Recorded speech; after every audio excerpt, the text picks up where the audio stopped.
Don't think, just do. Escape the learning loop and learn why you earn. This is one of the major lessons that my guest has learned on his journey so far. Welcome to another episode of Stretch Street Podcast. I am your host, the energetic EJ, and today we're diving into a powerful conversation on the impact of transparency and building in public as an entrepreneur. Now, my guest today is someone who has embodied the balance between education, entrepreneurship, and innovation. Prerak Mehta is the founder of NetMafia, a web design and SEO marketing agency, and a top-rated educator with over 38,000 students on Udemy. From managing a growing business while pursuing his engineering degree to breaking through social stigmas as a young entrepreneur, Prerak has faced and conquered his fair share of challenges. And as you and I know, challenges are continual, right? So we consistently go through it. But in this episode, we will uncover his journey so far, the struggles of being a young entrepreneur, and why building in public can be a game changer. So if you've ever wondered how honesty, openness, and real-time learning can help you build a stronger and more trusted brand and business, then this episode is definitely for you. So grab your headphones, grab your cup of tea, your cup of coffee, or your bottle of water if that is what works for you, because this is going to be an insightful conversation. So don't go anywhere. I will be right back with my guest. No matter how dark the night is, the sun always rises. No matter how hard life gets, keep moving forward. You never know what amazing things are waiting just around the corner. No story is too rough and no journey is too tough. Join us on Stretch Street to be inspired by the stories of people who have been through it all and come out stronger. Stretch Street Podcast. Stretching without snapping. Hello, Prerak. How are you today? Hey EJ, I'm doing great. First of all, thank you so much for the amazing introduction. I was really looking forward to being on your show, and so happy to be here. And I can't wait to jump on in the conversation and see how it's going to help our, audience. Awesome. I love it. So we're going to go right back to the very beginning. But before we do that, I love to always, kind of open the floor with my guests to say, tell us one fun thing about you. So we just connect with the person, beyond, the brand, the entrepreneurship, the packaging. Tell us one fun thing about you as a person. One fun thing about me as a person, I think I am someone who just loves what he does. I mean, I don't like to go anything for halfway or a quarter mile. If I'm gonna do something, I'll just make sure that I complete it thorough and not leave it and just quit midway. That's just me, and that's what gives me thrill. That's what gives me fun in learning new things, because we are privileged with a human life, and we have such a wonderful brain. We have so many things in this world to explore and learn new things. So I think I'm here to just make the best out of my life. Right. If you don't mind me asking, how young are you?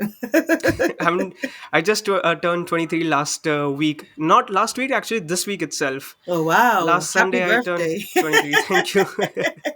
So this is March, right? This is March born. You're a Yes. March baby. Yes. All 2nd right. of Happy March. birthday to you. Thank you. Ooh, Thank you. amazing. And you are done with your education as an engineer. So you are an engineer right now? Correct. I did graduate last year.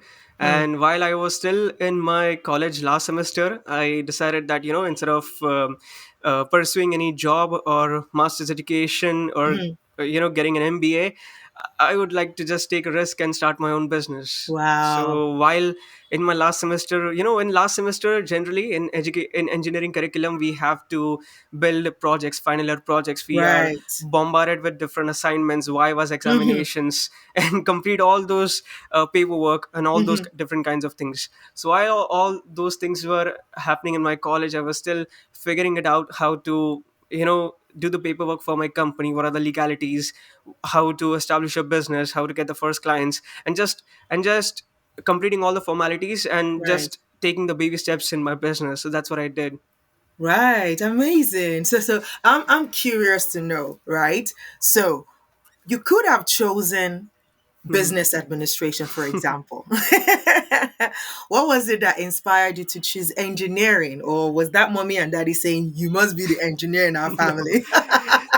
Yeah, I mean, there is a common perception about Asians and specifically Indians where parents are told, parents say to their kids that, post their 10th standard, which is the high school, where the high school ends, you have two options if you're opting for science. We have three options: science, commerce, or arts.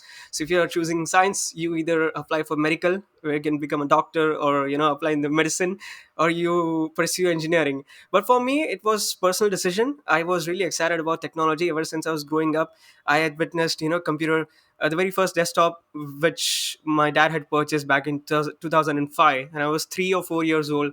Internet was new at that time, and I was just, amazed by the fact that this system, this so-called PC, personal computer, is allowing me to search and browse through different websites on Google. I can watch videos on YouTube. I can connect people on Facebook. I can text and message my uncle who was traveling to US, as his work in a company he was working at that time, and I could just send him texts. And I was really amazed by this entire thing because it was pretty new. This entire internet thing was still booming at that time. These new social media 2.0 generation was still building up. So I was really fascinated on how video games, it was really fascinating for me that this entire system, you can watch movies, you can play music, you can connect with people, you can play video games. So I felt that this gadget is so amazing. You can do all these things at one place itself. So I was really excited about technology, hardware, software, everything. And as years went by, I, during my in my school years, I was pretty much focused that I want to pursue engineering. So that's the reason why I pursued my engineering. And while I was studying in my college, we had to intern in companies. It was mandatory part of our curriculum. We were graded on the performance in the company. Right. So yeah, so while I was interning in these companies, I got experience working with teams, how to actually, what it actually takes to work in a company. Because when you are just Mm, learning to code, it just feels all this fantasy world that it's so cool to code and build these applications. But when you're actually building those software in a company, you know that yeah. there is a whole system and chain of different people and different managerial levels that you have to get through Interact approvals, with. fix the Yes. bugs, and push the system. If you screw up even this much, it's going to cost a lot to a company. So it's a responsibility job. You have to understand that you are not just the only one. It's a team Right. play. It's like football, it's like a cricket match. Mm, You have to coordinate with other software testers, developers. You have to understand the requirements from the project manager. You have to see how the CXO levels people work in a company. And right. that gave me exposure to different aspects and you know fields in a company. That's where I was also majorly exposed to marketing side of things, and made me realize that maybe coding for the rest of my life isn't something that I would do. So that's why I switched to Wow. marketing and I started my company. That's interesting. I love it. I love it. So then, where did this inspiration come from for you to build in the open? I would say, see, on YouTube, when you see creators pushing out content, they are creating content and they are already established as experts in their field. When someone like me who is just starting out, if I want to post whatever, any lessons that I've learned so far, it would be unfair for me to proclaim myself as an expert when I'm just starting out. So I think it's safe play to say that I'm building in public, and that way building a community. And so far it's going pretty good. And I would always give more weightage to the engagement on your social media than the number of followers and the number of views that you get, the subscribers. It's just the numbers game. I don't believe in getting into that, but believing more in the engagement rate, how much people are connected to the other people watching the videos, how much they're connected with me, how value they are finding out of my content. And that's just basically the entire intention of it. And I'm not the Mm, only one who's doing it. I have mm, seen other people, and that's the reason why I thought that, as an Indian creator, I think I would be one of the very few who would be building in public, because here we have the perception, the typical Indian thinking is, mm. um, you know it's a saying that, I'm not quite sure how well versed you are in Hindi because you're staying in Dubai, but we believe in this negative aura and energy, jealousy, envy kind of a feeling. When you're just starting Right. out, you're progressing, and other people are just gonna, Push you down. yeah, Exactly. yeah, exactly, Yes. exactly. So I think I don't happen to believe in all those kind of things. I just believe in doing your work and just staying consistent at it. You are the only one who can make or break yourself, no one else. So Mm, that's the mm. reason why Wow. I'm building on public. That's interesting. That's interesting. And I mean, building in public or even being out there in public in any capacity at all, whether you're Hmm. a content creator, whether you are doing everything you do online and turning your existence into a reality TV show, whatever it is, as long as you're out there, on the internet where people can interact with you, follow the works that you do, it comes with its disadvantages. It comes with its pressure, right? It comes with criticism. It comes Hmm. with, being picked on because you're there. Correct. I mean, the errors that probably everybody commits the error because you're out there is different for you, right? So, how Hmm. are you able to manage that, especially seeing that you're a young person? First of all, you just mentioned about the pressure that it's to be consistent on being consistent on these different platforms, and I personally feel that pressure is a privilege. You can't just pressure is always there on someone who is responsible person and someone who takes their work seriously. You wouldn't give burden to certain work to a person who is just lenient and just I all right, I get it, like that kind of a person who's just okay, that's all, I got it, we'll do it. That person will never feel pressured because he doesn't work that seriously, doesn't take his work and religiously and praise his work. So I think staying consistent is very important, because I'm not just doing this out of community service. There is always a selfishness also behind all these kind of things, and that's mainly to build authority in your space. See, Hmm. when you are stepping into a niche where there is already competition, where there are already big players who have been there in this industry for so many years, like the years, even if you were to add a few years, that wouldn't even match up to my age. So I think if you want to stand out in the market, you have to put yourself out. People would connect more with people rather than brands itself. So this way, through the content that I post on YouTube, through my social media on Instagram, LinkedIn, I believe that it can be a good source for me to generate high qualified leads, inbound leads. And that's also and also it also opens a lot of different avenues for me to build another revenues. Like, I'm in talks with few brands who would like to collaborate with me and partner with me to sponsor our channel and put out their tools which is relevant in my niche, so that it can help other SEO agencies and SEO experts who can use those different tools to work with their clients. So I think it allows me to build my business, also help me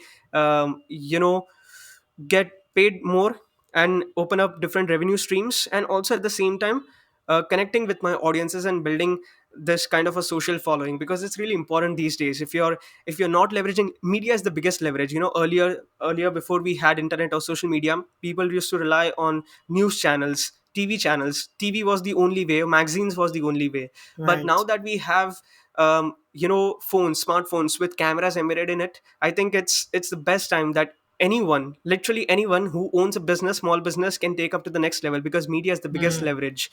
You mm, can show which people are working in your company, who you are as a person.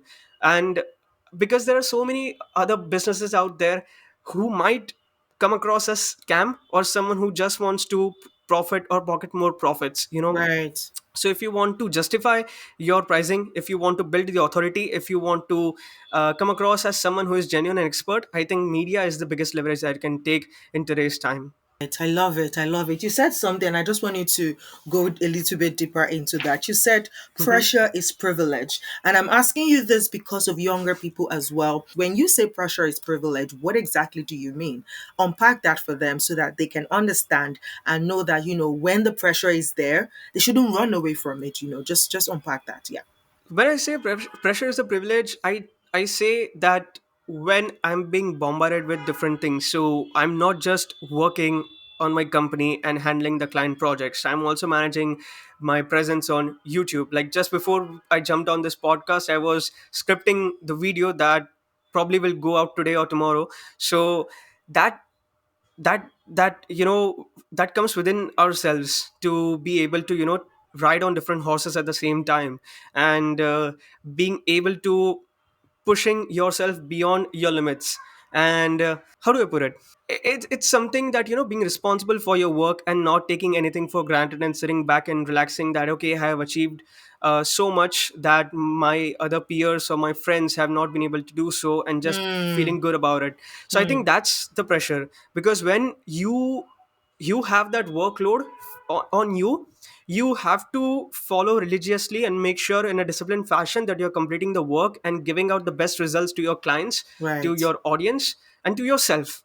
Because at the end of the day, you're not just doing this out of your uh, community service level, you are getting paid for it. And if you want to grow and take home more money, build and scale your business, I think you have to religiously work and take this pressure as a privilege, and Right. not just being scared away and running out of your work.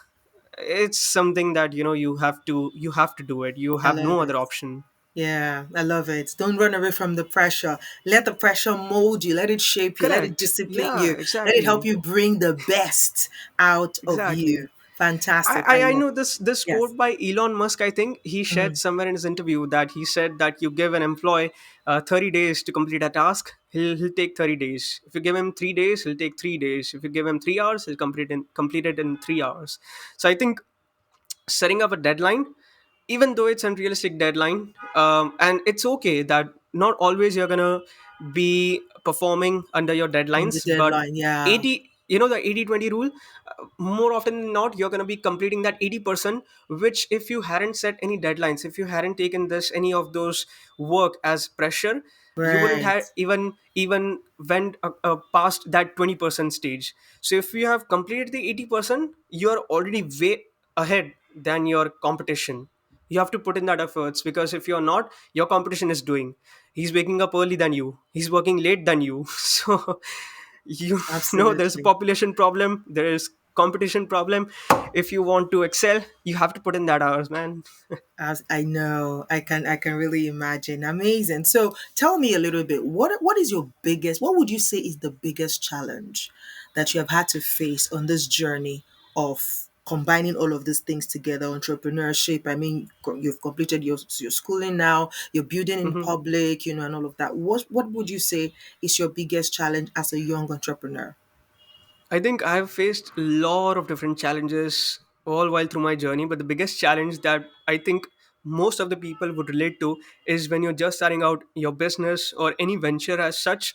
I think the first biggest challenge would be to get the first client. After that, things get somewhat easy, because now you have a testimonial, now you have work experience, now you know how to deal with your prospects, how to negotiate with them, how to follow up back. But the very first client that you get, that is the biggest challenge that I think anyone would ever face. So I came over that challenge. It took me some time, obviously, because the very first 6 months that I spent in my business, I was also parallelly, I was also a student at that time, so I was not able to, give much time to my business as such. So I was still, while I was still a student, I had registered my company and I was Right. figuring out that okay, the next best steps, if I were to just imagine that I am going full time in this, and assuming that I'm graduated now, I have the whole 24 hours with me To you, to put yeah. in my business. Hmm. What's the next things that I'm going to do? What Hmm. is going to be my link sorry, not link generation, but I would say lead generation system. There has to be both ways. It has to Mm. be outbound, and it has to be inbound. Inbound. Mm. So how am I gonna outreach to my prospects? Who is going to be my target clients, target audience? How will I put my value proposition? How will I be able to communicate freely? How will I cold calls? And all these things took practice, cold call, because I remember, I've been calling dozens and dozens of people. I've made thousands of calls. Okay, I'll not be faking around over here. I've literally made thousands of calls, although I haven't converted any of them so far through cold calls. But appearing on these different podcasts has definitely helped me get clients, building out content, and it has helped me get leads from the people who know me. So instead of me reaching out to these people who has already been knowing me for years and asking them for work, it's good to see that they are reaching out to me after seeing my work on social media. So that's a good thing. That is a difference over here. If I were to reach out to them first and ask for work, I probably had to work for free. Now when they come to me, they Mm. know that I am a responsible person. I have something to offer. To I have offer. something that I can bring to the table. i Right. can i can do this job. you Right. know so there's a difference. When you're just starting out, it's pretty easy to reach out back to your homies, to work for free for your family members. Hmm. But when you know what's your worth, when you know, if you have done something, like for me, working for free was never an option. Because I had published different courses, I had taken few freelancing projects also, and all of them were paid. Even my internships, I had some stipend. So Hmm. I think I always felt that, if I worked so far, people have paid me, that means that I have delivered some value and they have understood that value. Now if I Right. were to drop down, it means that I'm underselling myself, and that's something that you should never do. So that has allowed me to understand that this has been pretty much my biggest challenge, to get the very first client. After that, things Right. get somewhat smooth, because now you know a lot of different things. You are experienced in different ways to handle the sales process and so on. Right. Wow. I love that. I love how you just, talked about that selling yourself short, and saying that if one person has paid for the value that I carry, it means that I carry some value that is payable. And so I shouldn't get to any point where I go below that. I should Correct. only work on increasing that as I go. Correct. Correct. And Wow. it's That's not something amazing. that you are increasing because, hey, inflation is going up, so I have to increase my prices. No, because over the course of time, when you deliver new and new projects, you are upskilling yourselves. The project that I delivered maybe 6 months back, if I were to get another client in probably the same niche, I'll deliver better way, because now I know the mistakes that I made with that project. I probably am not going to make the same mistakes over here. Probably different mistakes, because that's allowed. To make a mistake is never a mistake, but to repeat the same mistake is the biggest mistake. I love it. So Say that again. Say that again. To make a mistake is not a mistake. To yeah, make of the same course. mistake again is the biggest mistake. Woo! Of course. I love it. I love it. I love it. I love it. And I think, with your journey so far, it's like the route which you took, which was having the opportunity to intern even while you were still in school, working with a team, I feel like that gave you more context and structure for your own business. So let's just go a little bit into entrepreneurship before we wrap up this session. It's to say that now that you've now decided, in your final year to say, you know what, I'm not going to hunt for a job. I'm going to create my own thing and I'm going to build in public. How is it going for you so far? Are you It's doing this going. alone? Do you have a team you're working with? What was the first thing you had to do? I mean, I know that feels like a lot of question, but I know you're used to pressure right now, so you can go for it. We'll break down and answer each and every question that you've asked so far. So first and foremost, if I'm working in a team, yes, I have few people working with me in my company who are on a gig basis. I haven't employed anyone on a full-time basis, because that's something that would be viable for my business in terms of the Cost financial. management, yes, cost Correct. effective. Love Correct. it. But there are also downsides to it, that sometimes you can't just rely on them, because if they are bombarded Busy. with different projects. So Hmm. yeah, you have to manage. You have to see how you are utilizing them, and how you're getting the most out of them, and at the same time Right. how you're compensating them so that Mm. they don't even feel like that they are being misused. So that's really Mm. important about working in a team. Secondly, how did I manage to build in public?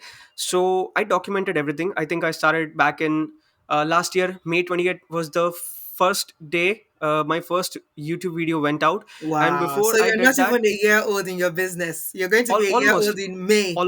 yeah, Well done. Well done. almost. And I am close to 1,000 subs on my channel. I And see. my niche is my content and my niche is very very small. It's like 0.1% of the entire internet base.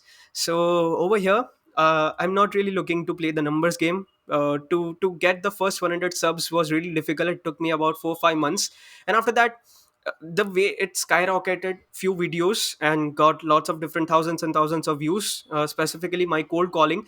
People loved it because I didn't edit in a way that makes it feel like that I make 3 calls and out of them, all three of them I converted. I just put out straight up raw, like nothing, nothing sugar coated, nothing that I'm afraid to put my failures as well. So Right. people loved it, people Mm. appreciated, and they shared that in the comments that they like how, because they relate to it. They relate Right. that they are not the only one who are facing rejection over cold calls. Mm. Because if I'm putting out on YouTube, I am confident, I have that level of confidence, I'm not afraid of putting out my failures, and I don't think Right. it's failure. When you Mm. talk about cold calling, it's numbers game. You have to dial thousands and thousands of numbers, To get because that most of the conversion. correct, because most of the times people are not going to pick up your calls first and foremost. Even if they are going to pick up your call, due to some other issue, they might be having a bad day, they Mm-hmm. are bombarded with different work, and now you're trying Mm-hmm. to pitch in your service on a Monday morning. Obviously they're going to hang up on you, so there are going to be thousands and thousands of different reasons why you're not able to convert those cold calls into sale. So Mm. that's what people loved it. And I just don't I haven't limited myself on putting out just those outreach methods. I've just documented everything, like right from what it took me to register my business and how did I Mm. register my business in Mm. India, Mm. the paperwork. Then the next step was how I built my website, my presence, why am I building this YouTube channel, how am I creating content, how I film, script, edit my reels, YouTube Mm. videos, how am I appearing on different podcasts, why am I doing so, how is that helped me, my SEO strategies when I'm working with my client. So it is also helping me create a case study kind of a format. So if Right. tomorrow I have another prospect coming up to me and asking that, how do we know that you're going to take up this job, because the biggest challenge, not the biggest challenge, but another challenge that I think I have faced so far is that people people underestimate the young entrepreneurs kind of a thing. They think that Mm. a guy in his 20s who has just come out of college starting his own business, we don't know how well he's going to do his job.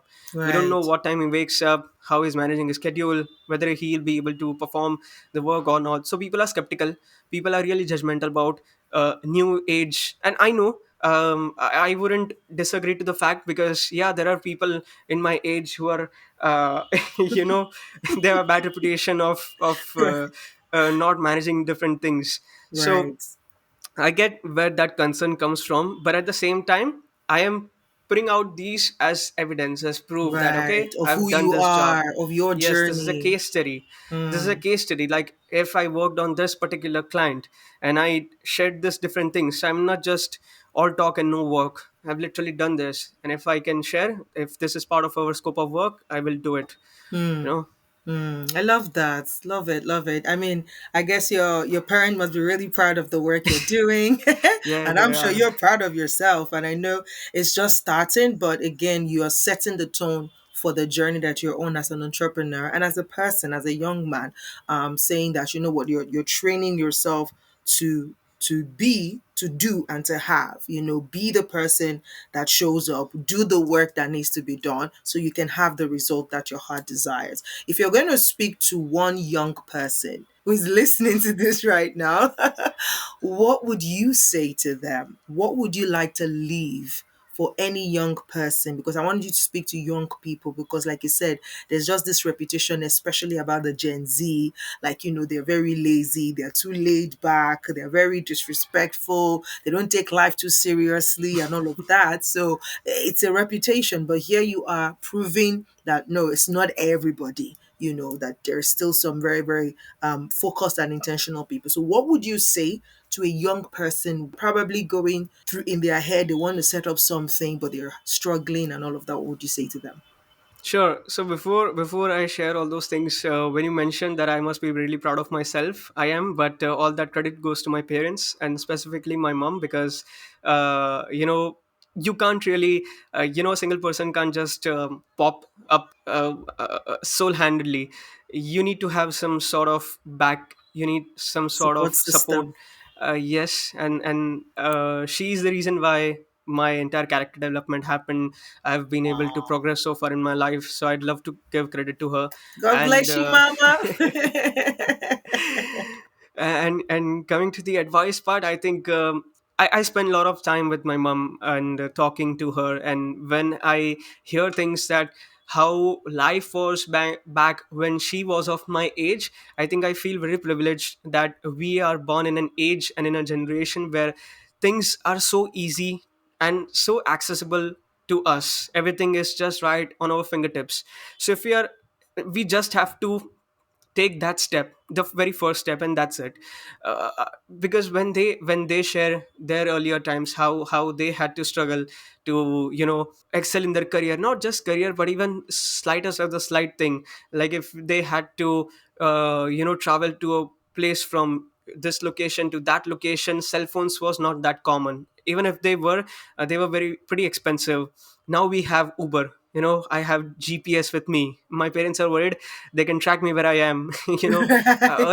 Earlier, my grandparents used to be worried about why isn't my daughter at home before Come back 10. home, yeah. So I think we are so privileged about that, about those things, that everything, like even just a slight search, it all it takes is a simple Google search to find answer to your question. If I'm unsure about what should I do, what should I pursue, I just have to ask in the internet and I'll get my answer. When i when i hear my mom talking about different things, when I hear, I feel so bad that she was born in an era where things were in a so scarce and limited resources, that if they were privileged with all these kind of things that what we are privileged with, and the kind of the work ethics that they had, the Yeah, the energy that they discipline had, they had, which we yeah. don't have, we feel tired every now and then, so often, even if we don't do manual exertions or manual work. We have everything on desk, smashing the keys on your keyboard of your computer. And even then we feel tired, we feel exhausted. And when I hear my mom, my dad talking about their life when they were young, it feels that it would be pretty stupid of me to complain and not achieve really great, even in these times. So I think all it takes is just a little push from yourself, and it would be pretty easy. All these things are really available on the internet, like you name it, you'll find a mentor in that particular niche, in that industry. You have to follow what they do and really just do that with discipline. Just do it, just do it consistently. And I think as a student, you have the best phase, the best time of your life, where you can achieve anything. And people, even if you fail, people are not going to criticize you, because as a student the expectations are so low. But the moment you graduate, people are going to expect wonders out of you. So I think that has made me realize, because when I was pushing out different courses on Udemy while I was still student, Hmm. people were really amazed seeing me that what I'm doing. And Right. when I saw my other friends right after graduation, the kind of the social pressure and burden that they felt, just out of peer pressure, the social pressure, the parents, friends parents asking, bacha, what do you do, what are you going to do, all these kind of things. Right. They are like blank, because all these years all they have been doing is following different subjects, the curriculum, passing exams, and all just those things Mm. you Mm. know Mm. so I think as a student you have the best time. to test out the waters and take the risk, because post that, when you start earning and when the responsibility is on your shoulder to take care of your family, of your or of yourself, you wouldn't be able to take that risk unless you are coming from a very privileged background financially. Then Right. you can. But once you start family, I think it would be Becomes pretty tougher. yeah, unless you have a really strong finances Support secured, you system. have your own Right. emergency fund, you have your investment secured and all those kind of things, then that's a different thing. Right. Wow. What a fantastic share right there. And it brings us full circle back to that lesson you shared at the beginning that I started with, which is don't think. Don't think. Just go Correct. ahead and do it. Whatever the idea is, start now. Don't overthink it. And don't keep telling yourself, oh, I just need to learn something more. I just need to do one more course. I just need to learn one more thing. As you learn, start doing so that you can earn while you learn. I love, love, love it. Thank you so much for being here today, Prerak. And I just want Thank to you so wish you much, EJ. all I the had a best. fun time having this conversation, and I really hope your listeners find value out of this conversation. Absolutely. I hope they will as well. And thank you so much for sharing. But also, I just want to wish you well on your journey. Thank I you. know you're going to be 1 year old very soon. And I hope that, and I pray as well for you that, you will go past that 5 year mark. When they say every entrepreneur after the five, a lot, die after the first 5 years. I'm hoping that you will surpass that, and you keep growing on your journey as you put your heart to what you do. So thank you so much for being here today. Thank you, EJ. Thank you so much for Awesome. inviting me here. It Awesome. was All really right, fun. guys. I really do hope that you found this session very amazing. I found it insightful and quite interesting and inspiring as well. Seeing a young person being so focused and just being courageous to face the waters and to just jump right in and learn how to swim and not drown. And I think that is such a courageous thing to do. And I hope that you listening right now, you are encouraged to do the same with your dream, with your goals, and not just hide behind learning. Learning is good. And to be fair, learning never ends. There's a saying that the day you stop learning is the day you start dying. So your learning is continuous, but don't sit on the learning table. Act as you learn. Begin to do what you are learning because that's how you grow. That's how you internalize whatever it is you're learning, and that's how you become a master at actually doing the things that you've learned. All right. So please, please, please keep learning, but also keep doing as you learn. And thank you so much. Remember that challenges are not exclusive to you alone. You can hear, what Prerak shared today. Even as a student, combining all of these things is not easy. But when you put your heart to it and when you ask yourself, okay, what can I do? What is this challenge here to teach me? You're able to learn a lot from your own experience. And when you share that courageously, like he has shared with us today, you become a person of value. People look up to you and people want to learn continually from you. So I hope that you will not allow your challenge to keep you down, but just give you that momentum to keep learning, sharing your story, and becoming a better version of yourself. Till I come your way again next week with yet another episode on the Stretch Street Podcast. This is the Energetic EJ, and I'll talk to you next week. Bye bye.